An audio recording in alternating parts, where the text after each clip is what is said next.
जय हिंद। स्वागत है आपका इस YouTube channel learn tea life में। इस सेशन में हम जनरल नॉलेज का क्यूज करते हैं। अगर आप किसी भी कम्पिटिटिव एग्जाम का प्रिपरेशन कर रहे हैं like UPSC, SSC, NDA, air force, navy, coast guard, तो ये सेशन आपके लिए काफ़ी हेल्पफुल रहेगी, क्योंकि इस सेशन में हम जनरल नॉलेज का इंपॉर्टेंट क्वेश्चन कराते हैं और उसके आंसर को एक्सप्लेन करते हैं। तो चलिए चलते हैं सेशन की तरफ।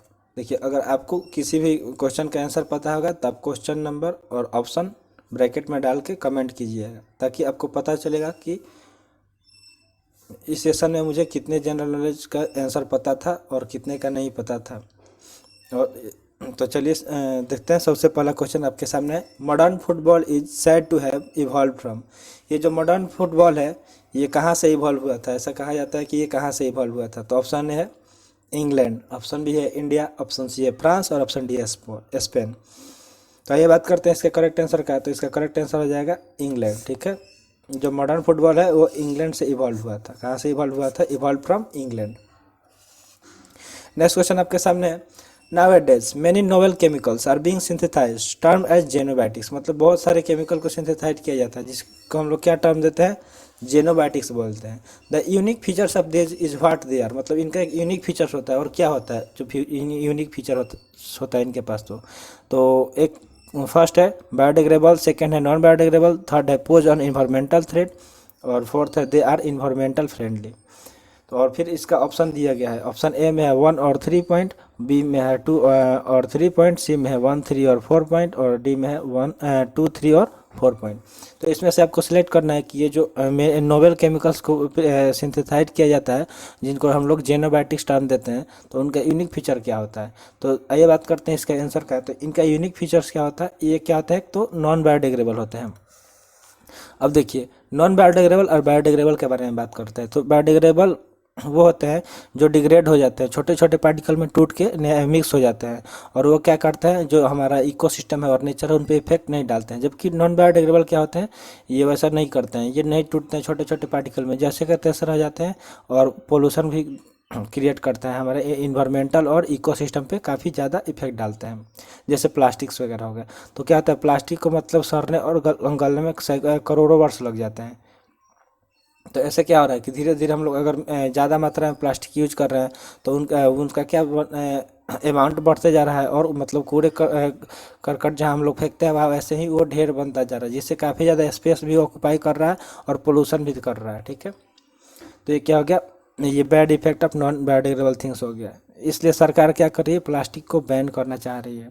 लेकिन ये तब तक बैन नहीं होगा जब तक कोई मतलब इसको रिप्लेस करके कोई अच्छा चीज़ नहीं आ सकता है, या तो कि इसको मतलब डिग्रेड करने के लिए कोई केमिकल या कुछ भी जब तक इसको मतलब डिस्कवर नहीं किया जा सकता है। तो देखिए, एक तो ये क्या हो गया, ये जो मतलब जेनोबायोटिक्स होता है वो नॉन बायोडिग्रेडेबल होता है, और पोजन इन्वायरमेंटल थ्रेट, जो इन्वायरमेंटल थ्रेट पे पोज डालते हैं। तो ऑप्शन 2 और 3 करेक्ट है। ठीक है, तो देखिए इस ऑप्शन में कहाँ 2 और 3, मतलब इस पॉइंट इसके लिए सही है, तो बी में। So B is the correct answer. Next question आपके सामने है, मॉडर्न इंडो आर्यन लैंग्वेज। जो ये मॉडर्न इंडो आर्यन लैंग्वेज है, are based on an ancient language called. मतलब एक प्राचीन भाषा पे क्या है, आधारित है। तो हमें बताना है कि ये किस, जो प्राचीन भाषा कौन सी थी जिसपे ये मॉडर्न इंडो आर्यन लैंग्वेज है वो आधारित है। तो जो हमारा मॉडर्न इंडो आर्यन लैंग्वेज है वो किस पे आधारित है? तो संस्कृत पे आधारित है। तो option B is the correct answer. ठीक है, नेक्स्ट क्वेश्चन आपके सामने है, Lakshmibai National College of Physical Education. Lakshmibai National College of Physical Education is located at. ये जो Lakshmibai National College of Physical Education है वो कहाँ पे लोकेटेड है? तो ऑप्शन ए है भोपाल, ऑप्शन बी है ग्वालियर, ऑप्शन सी है कर्नल, और ऑप्शन डी है पटियाला। तो आइए बात करते हैं इसके करेक्ट आंसर का। तो ये जो Lakshmibai National College of Physical Education है वो क्या है, ग्वालियर में इस्टेब्लिश्ड है। और ये किसके द्वारा बनाया गया था? Established by the government of India as a National College of Physical Education in year 1957। Gwalior में कब बनाया गया था? 1957 में गवर्नमेंट ऑफ इंडिया के द्वारा as a physical education college इसको इस्टेब्लिश किया गया था। ठीक है, so B is the correct answer. Next question, और किसके नाम पे रखा गया था? रानी लक्ष्मीबाई के नाम पे। ठीक है, नेक्स्ट क्वेश्चन आपके सामने है, malfunctioning of which of the following organ cause jaundice. मतलब किस शरीर के कौन सा अंग है जो प्रॉपर वे में काम नहीं करता है तो हमें जॉन्डिस, उसको हम लोग जॉन्डिस बोलते हैं, जॉन्डिस हो जाता है। तो ऑप्शन ए है स्टोमच, ऑप्शन बी है पेनक्रियाज, ऑप्शन सी है लीवर और ऑप्शन डी है किडनी। तो देखिए जो ये जॉन्डिस होता है वो मतलब किस ऑर्गन के इफेक्ट होने की वजह से होता है, तो वो लीवर के इफेक्ट होने से वजह से होता है। सो सी इज द करेक्ट आंसर, ठीक है। नेक्स्ट क्वेश्चन आपके सामने है, ओलंपिक क्रीड एंड ओथ। जो ओलंपिक क्रीड होता है और ओथ होता है वाज कंपोज्ड बाय, वो किसके द्वारा कंपोज किया गया था, जो क्या थे, the founder of modern Olympics. जो मॉडर्न ओलंपिक्स है उसका वो फाउंडर भी थे। तो देखिए ऑप्शन आपके सामने है, रेव फादर डिडॉन, ऑप्शन बी है बैरन पियरी डे कॉबर्टिन, सी है नॉर्मन पिटचार्ड और ऑप्शन डी है नॉन ऑफ द अबव। तो इसमें से चूज करना है करेक्ट आंसर। तो इसका करेक्ट आंसर क्या हो जाएगा, ऑप्शन बी बैरन पियरी डे कॉबर्टिन, ठीक है। ये जो बैरन पियरी डे कॉबर्टिन थे वो क्या थे, फाउंडर ऑफ मॉडर्न ओलंपिक थे और उन्होंने यही ओलंपिक क्रीड और ओथ को कंपोज किया था। So B is the correct answer. Next question आपके सामने है, Kathak, Nautanki, Jhora and Kajari are the important dances of. तो ऑप्शन ए है उत्तरांचल, ऑप्शन बी है उत्तर प्रदेश, ऑप्शन सी है झारखंड और ऑप्शन डी है छत्तीसगढ़। तो देखिए कौन कौन सा नाम दिया गया है, एक तो है कथक, दूसरा है नौटंकी, तीसरा है जोरा और चौथा है कजरी। तो पूछा जा रहा है कि ये सब कहाँ की इंपॉर्टेंट डांसेस है। तो ऑप्शन ए है उत्तरांचल, बी है उत्तर प्रदेश, सी है झारखंड और डी है छत्तीसगढ़। तो आइए बात करते हैं करेक्ट आंसर का। तो इसका करेक्ट आंसर क्या हो जाएगा, Uttar Pradesh. So B is the correct answer. Next question आपके सामने है, लांस आर्मस्ट्रॉन्ग, कौन सा, Lance Armstrong, a sport person of international repute. ये क्या है, इंटरनेशनल रिप्यूट स्पोर्ट पर्सन है, belongs to which of the following country. तो पूछा जा रहा है कि ये किस कंट्री से बिलोंग्स करते थे। तो ऑप्शन ए है यूएसए, ऑप्शन बी है यूक्रेन, ऑप्शन सी है स्पेन और ऑप्शन डी है ब्राजील। तो आइए बात करते हैं इसके आंसर का। तो जो लॉन्स एडवर्ड आर्मस्ट्रॉन्ग, इनका फुल नाम क्या है, लॉन्स एडवर्ड आर्मस्ट्रॉन्ग, ठीक है। ये कहाँ से बिलोंग करते हैं, ये बिलोंग करते हैं यूएसए से। तो सो A is the correct answer, ठीक है। और ये देखिए क्या थे, ये is an American professional road racing cyclist. ये क्या थे, अमेरिकन के एक रोड साइकिलिंग रेसिंग साइकिलिस्ट थे। क्या थे, road racing cyclist. Next question आपके सामने है, Ludhiana is situated on which river. मतलब डैश रिवर। जो लुधियाना है ये किस नदी के किनारे पे बसा हुआ है। तो ऑप्शन ए है गोमती, ऑप्शन बी है यमुना, ऑप्शन सी है सतलुज, ऑप्शन डी है गोदावरी। तो आइए बात करते हैं इसके करेक्ट आंसर का। तो देखिए जो ये लुधियाना है ये क्या है, एक डिस्ट्रिक्ट है पंजाब का और ये मतलब किस नदी के किनारे पे है, तो ये सतलुज नदी के किनारे पे है। और देखिए ये पंजाब का एक डिस्ट्रिक्ट है। तो ये जो पंजाब है इसको हम लोग क्या बोलते हैं, 5 नदियों का शहर, ठीक है। 5 नदियों का शहर को हम लोग क्या बोलते हैं, पंजाब। तो बताइए कि ये जो यहाँ पे कौन कौन सी 5 नदियाँ बहती हैं। अगर आपको पता है तो आप कमेंट बॉक्स में कमेंट कर दीजिए इनका सीक्वेंस वाइज कि कौन कौन सा है, नंबर डाल के 1 2 3 4 5। देखते हैं कि किस किस को पता है कि पंजाब में जो 5 नदियाँ बहती है वो कौन कौन सी होती है, कौन सी है। तो ये जो सतलुज नदी है इसके बारे में हम बात कर लेते हैं। ये क्या है, longest river of the Punjab है, ठीक है, longest river of the Punjab. Next question आपके सामने है, किरण बेदी इज, ये जो किरण बेदी हैं ये कौन है। तो ऑप्शन है Kiran first women IAS officer, option B है first women IPS officer, option C है फर्स्ट वुमेन एडवोकेट और ऑप्शन डी है फर्स्ट वुमेन जज। तो देखिए ये जो किरण बेदी से रिलेटेड क्वेश्चन हमने पिछले सेशन में भी कवर किया था। तो अगर आपने पिछला सेशन नहीं लगाया है या नहीं देखा है तो आप तो या तो आई बटन के थ्रू देख सकते हैं, नहीं तो आप यहाँ डायरेक्ट चैनल पे जाइए, वहाँ प्लेलिस्ट में जाइएगा तो वहाँ आपको मिल जाएगा। करंट अफेयर्स के भी वहाँ पे प्लेलिस्ट मिल जाएंगे और जनरल नॉलेज के क्विज का भी प्लेलिस्ट मिल जाएंगे। तो आप जनरल नॉलेज के क्विज और करंट अफेयर्स दोनों लगाइएगा तो आपको नॉलेज काफ़ी ज़्यादा बूस्ट होगा और आप बहुत कुछ सीख सकते हैं। तो देखिए बात करते हैं इसका आंसर का। तो जो किरण बेदी है वो क्या है, फर्स्ट वुमेन आईपीएस ऑफिसर है। ये पहली महिला आईपीएस ऑफिसर बनी थी, जिनका नाम क्या है, किरण बेदी। तो option B is the correct answer. Next question आपके सामने है, के एस रंजीत सिंह है। जो ये के एस रंजीत सिंह है ये कौन थे। तो ऑप्शन ए है first bar at law, option B है first air marshal, option C है फर्स्ट इंडियन टेस्ट क्रिकेटर और ऑप्शन डी है फर्स्ट फील्ड मार्शल। तो आइए बात करते हैं इसका आंसर का। तो जो K S Ranjit Singh ji was थे वो कौन थे, फर्स्ट इंडियन टेस्ट क्रिकेटर। ये पहला भारतीय टेस्ट मैच क्रिकेटर थे जिन्होंने टेस्ट मैच खेला था, के एस रंजीत सिंह जी। अगर क्वेश्चन पूछा जाता है कि फर्स्ट इंडियन टेस्ट क्रिकेटर कौन थे, तो आपको इसका आंसर भी पता होना चाहिए कि के एस रंजीत सिंह जी। नेक्स्ट क्वेश्चन आपके सामने है, नेशनल डिफेंस एकेडमी एनडीए सपना होता है बहुत सारे युवाओं का कि हम मतलब जो लड़के 12th पास करते ही एनडीए का एग्ज़ाम देते हैं और वो उनका सपना होता है आर्म फोर्सेस ज्वाइन करने के लिए एज ए ऑफिसर। तो वो एनडीए का एग्ज़ाम देते हैं, क्लियर करते हैं, फिर एसएसबी इंटरव्यू क्लियर करके मेडिकल फिट होते हैं तो रिकमेंड हो जाते हैं नेशनल डिफेंस एकेडमी के लिए। और नेशनल डिफेंस एकेडमी में तीनों सेना एयरफोर्स, नेवी और आर्मी को ट्रेन किया जाता है। तो यही क्वेश्चन पूछा जा रहा है कि ये जो नेशनल डिफेंस एकेडमी है वो कहाँ पे है। तो ऑप्शन ए है खड़गवासला, ऑप्शन बी है न्यू दिल्ली, ऑप्शन सी है वेलिंगटन और ऑप्शन डी है देहरादून। अगर आप ये सब सेशन लगा रहे हैं और एनडीए का भी प्रिपरेशन कर रहे हैं तो ये सब सेशन आपके लिए काफ़ी हेल्पफुल रहेगी, क्योंकि उसमें भी करंट अफेयर से क्वेश्चन आते हैं और जनरल नॉलेज का भी क्वेश्चन आता है जीएस पोर्शन में। और जीएस में क्या होता है, एक क्वेश्चन पे आपको 4 मार्क्स मिलते हैं, ठीक है। तो सोच लीजिए कि कितना हेल्पफुल है ये सेशन आपके लिए अगर आप नेशनल डिफेंस एकेडमी का प्रिपरेशन कर रहे हैं। तो देखिए इसका बात करते हैं करेक्ट आंसर का। तो ये जो नेशनल डिफेंस एकेडमी है वो खड़गवासला में सिचुएटेड है, ठीक है। और ये खड़गवासला कहाँ पे है, पुणे में है, महाराष्ट्र के, ठीक है। और देखिए नेक्स्ट यहाँ पे इसमें जो एक देहरादून ऑप्शन दिया गया है, तो देहरादून में क्या है, देहरादून में आईएमएम है, इंडियन मिलिट्री एकेडमी, जहाँ पे आर्मी को ट्रेन किया जाता है एज एन ऑफिसर। जो या तो यहाँ से नेशनल डिफेंस एकेडमी से अब वो जो मतलब ग्रेजुएट होके पास होके वो आई में जाते हैं, जो आर्मी में प्रेफरेंस डालते हैं वो आई में जाते हैं, जो एयरफोर्स में प्रेफरेंस डालते हैं वो एफ ए जाते हैं। तो जो ये आर्मी में डालते हैं वो देहरादून जाते हैं और यहाँ उनकी ट्रेनिंग होती है देहरादून में आईएमए में।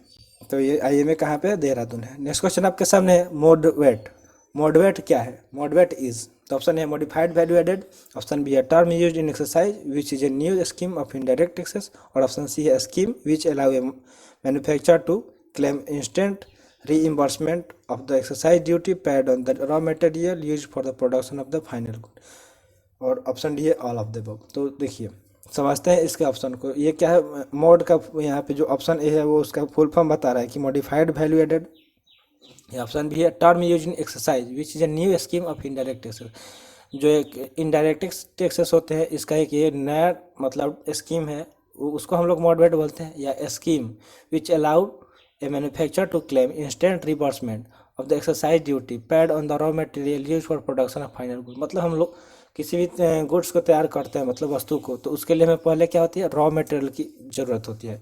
तो उस पर क्या कर रहा है कि उस पर जो एक्सरसाइज ड्यूटी पेड लगता है उसका मतलब मैन्युफैक्चर के लिए उसका अलाउ है, या ऑल ऑफ द अबव। तो आइए बात करते हैं इसके करेक्ट आंसर का। तो मॉडरेट मतलब ये भी होता है मॉडिफाइड वैल्यू एडेड, ये भी होता है टर्म यूज इन एक्सरसाइज, और ये होता है रॉ मटेरियल पे जो एक्सरसाइज ड्यूटी पेड लगता है वो। तो इसलिए इसका करेक्ट आंसर क्या हो जाएगा, D, all of the above. So D is the correct answer. Next question आपके सामने है, number of commands in air forces. Air force are, तो जो एयरफोर्स है उसमें कितने कमांड है उनका नंबर बताना है। तो ए है 5, बी है 6, सी है 7 और डी है 8। तो आइए बात करते हैं इसके करेक्ट आंसर का। तो जो एयरफोर्स है उसमें कितने कमांड्स हैं, तो 7 कमांड्स है। सो सी इज द करेक्ट आंसर। अब जान लेते हैं कि कौन कौन सा कमांड होता है। तो पहले तो बात करते हैं कि कमांड्स के टाइप्स। तो 2 टाइप्स के होते हैं। पहला टाइप्स क्या है, ऑपरेशनल कमांड, ठीक है, ऑपरेशनल कमांड्स। और दूसरा कौन सा है, दूसरा क्या है, फंक्शनल कमांड, ठीक है। कौन सा कमांड? Functional command. तो इसको एक एक को हम लोग जान लेते हैं कि कौन कौन सा है और क्या क्या उसका नाम है और कहाँ कहाँ पे उसका हेड क्वार्टर है। तो ये कौन सा कमांड है? Functional command.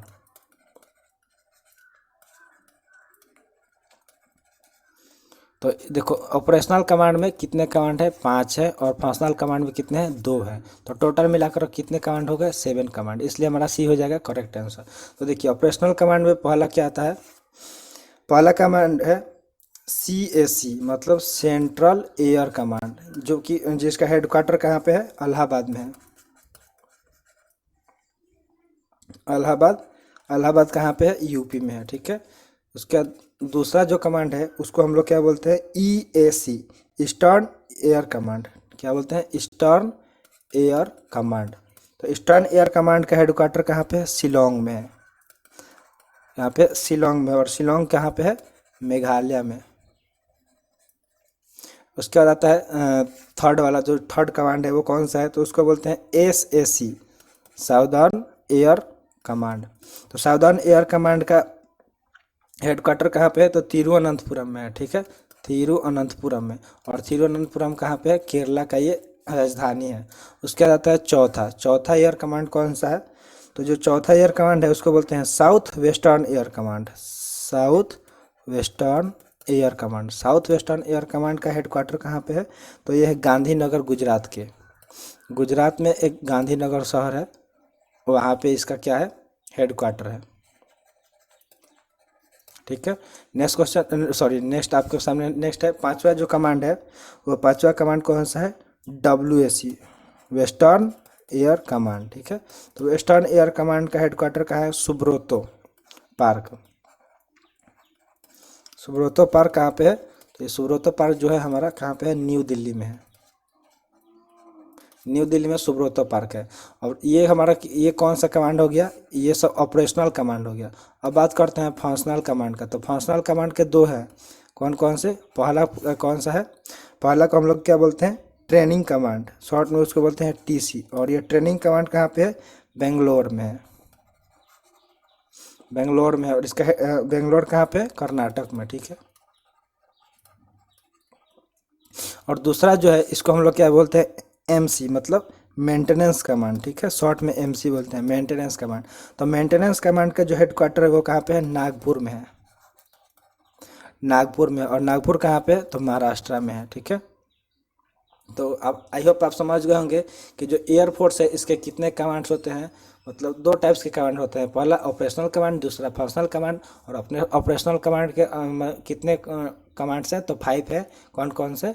CAC, EAC, SAC, SWAC और WAC। और उसके बाद आता है फंक्शनल कमांड। फंक्शनल कमांड पहला है TC, मतलब ट्रेनिंग कमांड, और दूसरा है MC, मतलब मेंटेनेंस कमांड। तो नेक्स्ट क्वेश्चन आपके सामने है, of the flowing foods which one is the best source of protein. तो यहाँ पे कुछ फूड्स का जो ऑप्शन दिया गया है इसमें से आपको चूज करना है कि जो प्रोटीन का बेस्ट स्रोत कौन सा है, बेस्ट सोर्स प्रोटीन का कौन सा है। तो A है बटर, B है फिश, C है लेट्यूस और D है मिल्क। तो इसमें से चूज करना है कौन सा है प्रोटीन का बेस्ट सोर्स है। तो देखिए इन ऑप्शन में से जो फिश है वो क्या है? बेस्ट सोर्स ऑफ प्रोटीन है। So B is the correct answer. Next question आपके सामने है, मीसा स्टैंड फॉर MISA, इसका फुल फॉर्म बताना है। तो देखिए ऑप्शन है maintenance of internal security act, B है multinational internal security society authority, option C है movement of Indian system act, और D है नॉन ऑफ द अबव। तो बात करते हैं इसका आंसर का। तो जो मीजा स्टैंड फॉर क्या होता है? Maintenance of internal security act. Option है maintenance of internal security act. So A is the correct answer, ठीक है। नेक्स्ट क्वेश्चन आपके सामने, Mount Everest was captured by Edmund Hillary and Tenzing Norgay. ये दो यहाँ पे 2 पर्सन का नाम बताया जा रहा है, एक है एडमुंड हिलरी, दूसरे है तेंजिंग नोर्गे। तो इनके द्वारा पूछा जा रहा है कि माउंट एवरेस्ट पे कब कब्जा किया गया था, कैप्चर किया गया था, तो किस सन में। तो ऑप्शन है 1951, ऑप्शन में है 1952, ऑप्शन सी 1953 और ऑप्शन डी है 1954। तो आइए बात करते हैं इसके करेक्ट आंसर का। तो ये जो ये जो माउंट एवरेस्ट पे इन्होंने कब किया था कैप्चर, तो इसका करेक्ट आंसर हो जाएगा ऑप्शन C 1953 में। 1953 में इन्होंने क्या किया था, इस पे कैप्चर किया था, कहाँ पे, माउंट एवरेस्ट। माउंट एवरेस्ट कहाँ पे, हिमालय की सबसे ऊंची चोटी है। नेक्स्ट क्वेश्चन आपके सामने है, कैरोलाइन मिकेल्सन, क्या नाम दिखाया है, Caroline Mikkelsen was the first women to, ये एक पहली महिला थी, फर्स्ट वुमेन जिन्होंने क्या किया था, तो इसमें से ऑप्शन चूज करना है कि इन्होंने क्या किया था। कैरोलिन मिकेल्सन, तो ऑप्शन है रीच टू नॉर्थ पोल, जो क्या की थी, उत्तरी ध्रुव पर पहुंची थी। बी रीच साउथ पोल, मतलब दक्षिणी ध्रुव पे पहुंची थी। या क्लाइम माउंट एवरेस्ट, या माउंट एवरेस्ट की जो चोटी है उस पर चढ़ी थी। या D set foot on the moon, या जो चंद्रमा पे अपना कदम रखी थी। ये पहली महिला कौन सी है, तो आइए बात करते हैं इसके करेक्ट आंसर का। तो इसका करेक्ट आंसर क्या हो जाएगा, रीच साउथ पोल। ये जो है पहली महिला है जिन्होंने क्या किया था, साउथ पोल पे अपना कदम रखा था, वहाँ गई थी। कौन, कैरोलिन मिकेल्सन। तो आपसे पूछा जाएगा कि first women to reach South Pole was, तो आप क्या आंसर करेंगे, कैरोलिन मिकेल्सन। ठीक है। नेक्स्ट क्वेश्चन आपके सामने, liquids transmit pressure equally in all direction. जो लिक्विड होता है वो इक्वल मतलब इक्वल प्रेशर ट्रांसमिट करता है पूरे डायरेक्शन में। तो इस मतलब इस जो इस तरह का फेनोमेना होता है उसको हम लोग क्या बोलते हैं। तो पहला है बॉयल्स पास्कल्स लॉ, बी है पास्कल्स लॉ, सी है आर्किमिडीज प्रिंसिपल, और डी है नॉन ऑफ द अबव। तो आइए बात करते हैं इसके करेक्ट आंसर का। तो देखिए, जो लिक्विड होता है ट्रांसमिट प्रेशर इक्वली, क्या करता है, लिक्विड इक्वली प्रेशर ट्रांसमिट करता है इन ऑल डायरेक्शन, चार मतलब सब डायरेक्शन में, सब जितने भी दिशा होता है उसमें। तो इसका करेक्ट आंसर क्या हो जाएगा, बी पास्कल्स लॉ, इसको हम लोग बोलते हैं। ठीक है। नेक्स्ट क्वेश्चन है, John F Kennedy president of USA died on. ये जो जॉन एफ कैनेडी थे वो क्या थे, यूएसए के प्रेसिडेंट थे। तो वो कब डेथ किए, तो ऑप्शन ए है 1963, ऑप्शन बी है 1964, ऑप्शन सी है 1965, या ऑप्शन डी है 1966। तो आइए बात करते हैं इसके करेक्ट आंसर का। तो इसका करेक्ट आंसर हो जाएगा ऑप्शन ए, 1963 में जॉन एफ कैनेडी का देहांत हो गया था, जो क्या थे, प्रेसिडेंट ऑफ यूएसए थे। तो आई होप ये सेशन आपको पसंद आया होगा और इससे आप काफ़ी नया चीज़ सीखे होंगे। तो आपको ये वीडियो अच्छी लगी हो तो लाइक कर दीजिए, और चैनल सब्सक्राइब नहीं किए हैं तो चैनल सब्सक्राइब कर दीजिए। और हाँ, लास्ट में ये कमेंट जरूर कीजिएगा कि 20 आउट मतलब कितना आउट ऑफ 20 आपने करेक्ट किया आंसर, और कितना आप नया सीखे। मिलता है फिर अगले सेशन में। जय हिंद।